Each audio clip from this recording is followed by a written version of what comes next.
നമ്മുടെ കാലാവസ്ഥയ്ക്ക് അനുയോജ്യമല്ലാത്ത ചില ഫ്രൂട്ട് പ്ലാന്റുകൾക്കും മറ്റും ഇങ്ങനെ ചില വർഷക്കാല കെയറിങ് അത്യാവശ്യമാണ്. വീഡിയോ കണ്ടു നോക്കുക. ഈ വീഡിയോ നിങ്ങളെ തീർച്ചയായിട്ടും സഹായിക്കും. വിദേശ പഴങ്ങളായ ഇതൊക്കെ നമ്മളെ വീട്ടിലൊക്കെ നിറഞ്ഞ് കാഴ്ച നിൽക്കുന്നത് കാണുമ്പോഴും അത് നല്ല രീതിയിൽ പാകമായിട്ട് കഴിക്കുമ്പോഴൊക്കെ അതിൻ്റെ ഒരു പ്രത്യേകതയൊക്കെ വേറെ തന്നെയാണ്. അത് പറഞ്ഞറിയിക്കാൻ പറ്റാത്തൊക്കെ ഓരോ കാഴ്ചകളും അനുഭവങ്ങളൊക്കെയാണ്. കാരണം ഇതൊക്കെ നമ്മളെ കാലാവസ്ഥയുമായി പൊരുത്തപ്പെട്ടു പോകുന്ന പഴവർഗ്ഗങ്ങളല്ല. എങ്കിലും ഇത് നിറയെ നല്ല രീതിയിൽ കായ്ക്കുന്നുണ്ടെങ്കിൽ അതിനു വേണ്ടി പ്രവർത്തിക്കുന്നുണ്ട് എന്ന് മനസ്സിലാക്കാം. അതിനുവേണ്ട കാലാവസ്ഥയൊക്കെ അനുയോജ്യമാക്കി നമ്മൾ കൃത്യമായിട്ട് നൽകുന്നുണ്ട് എന്ന് അതിൽ മനസ്സിലാക്കാൻ കഴിയും. ഇതൊക്കെ ഈർപ്പം കുറഞ്ഞ് നല്ല ചൂടേറ്റ് വളർന്ന കാലാവസ്ഥയിൽ വളരുന്ന പഴങ്ങളാണ് ഇതൊക്കെ. അതുകൊണ്ട് തന്നെ നമ്മളെ കാലാവസ്ഥ ഇതിന് ഒട്ടും പിടിക്കുന്നതല്ല. നമ്മളെ കാലാവസ്ഥ മഴയാണെങ്കിൽ 6-7 മാസം മഴ, അല്ലെങ്കിൽ വെയിലാണെങ്കിൽ 4-5 മാസം വെയിൽ എന്ന രീതിയാണ്. വെയിലാണെങ്കിൽ പ്രശ്നമില്ല, നമുക്ക് നനച്ചു കൊടുത്താൽ മതി. എന്നാൽ മഴ കൂടുതലായിട്ട് ഇതിന് ദോഷം ചെയ്യും. 2-3 ദിവസം മുമ്പേ നമ്മളൊരു ഷോർട്ട് വീഡിയോ ചെയ്തിരുന്നു, ചെടികൾക്ക് വെള്ളം എങ്ങനെയാണ് കൊടുക്കേണ്ടത് എന്നൊക്കെ. വെള്ളം കൂടുതലായാൽ ചെടിക്ക് എന്തൊക്കെ സംഭവിക്കും എന്നുള്ളതൊക്കെ നമ്മൾ ഒരു ഷോർട്ട് വീഡിയോ ചെയ്തിരുന്നു. അപ്പോൾ ഷോർട്ട് വീഡിയോ ആയാലും ഫുൾ വീഡിയോ ആയാലും അത് ഫോളോ ചെയ്യുന്നുണ്ടെങ്കിൽ നിങ്ങൾക്കൊക്കെ ഉപകാരപ്പെടും. അപ്പോൾ അതേപോലുള്ളൊരു വീഡിയോ തന്നെയാണ് ഇന്നിവിടെ നിങ്ങളുടെ മുന്നിൽ പ്രസൻറ്റ് ചെയ്യുന്നത്. അത്തിപ്പഴം എന്ന ഈ ചെടിക്ക് കൂടുതലായിട്ട് വെള്ളം പാടില്ല എന്ന് തന്നെയാണ്. നമ്മളെ ഈ കാലാവസ്ഥ 6-7 മാസം തിരിമുറിയാതെ പെയ്യുന്ന മഴയാണ്.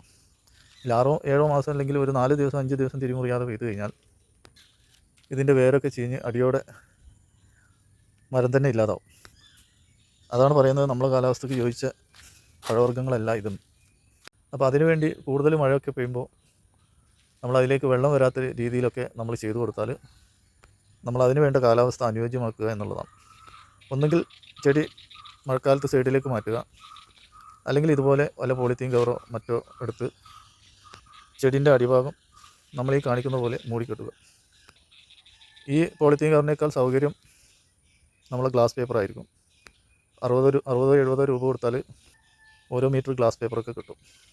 അപ്പോൾ അതുകൊണ്ട് ഇതുപോലെ പൊതിഞ്ഞു കൊടുക്കാൻ എളുപ്പമായിരിക്കും. ഒരു തുള്ളി പോലും വെള്ളം ഇതിൻ്റെ തടത്തിലേക്ക് പോരില്ല.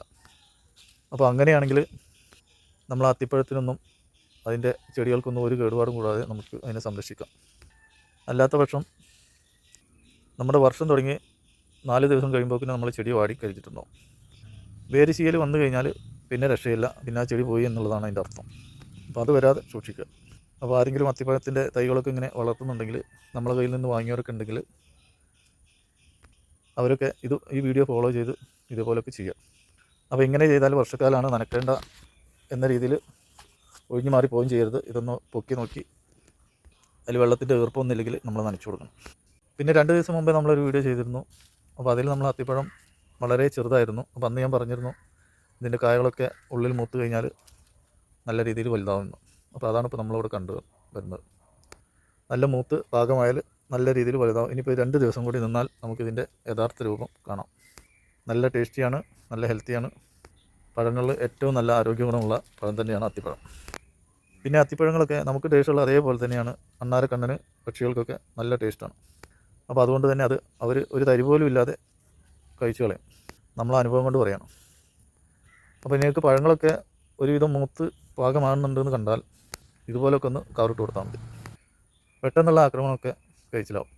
അപ്പോൾ ഇന്നത്തെ വീഡിയോ ഇത്രയൊക്കെ ഉള്ളൂ. എല്ലാവരും ഈ വീഡിയോ ഇഷ്ടപ്പെട്ടിട്ടുണ്ടാവും എന്ന് പ്രതീക്ഷയോടെ മറ്റൊരു വീഡിയോയുമായി വരുന്നവരെല്ലാവർക്കും ബൈ ബൈ, നന്ദി, നമസ്കാരം.